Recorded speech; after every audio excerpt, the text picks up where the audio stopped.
Семьи Якутии с детьми, рожденными после 1 января 2019 года, получат еще одну меру социальной поддержки. Согласно подписанного главой Якутии Айсеном Николаевым указа, при рождении или усыновлении первого ребенка семьи получат денежную выплату в двукратном размере прожиточного минимума для детей в сумме 33 812 рублей.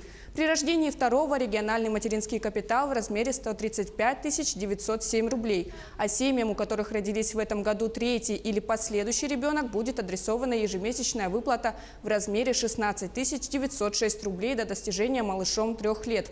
Для реализации данных дополнительных мер социальной поддержки до 2024 года будут направлены почти 20 миллиардов рублей. В этом году денежную выплату могут получить более 12 тысяч семей. При рождении первого ребенка предусматривается единовременная выплата в размере 33 812 рублей. При рождении второго ребенка дополнительно к материнскому семейному капиталу предусматривается 30%, значит, порядка 139 тысяч рублей на условиях материнского семейного капитала. И при рождении третьего ребенка ежемесячная выплата по уходу за этим ребенком до 3 лет в размере 16 906 рублей.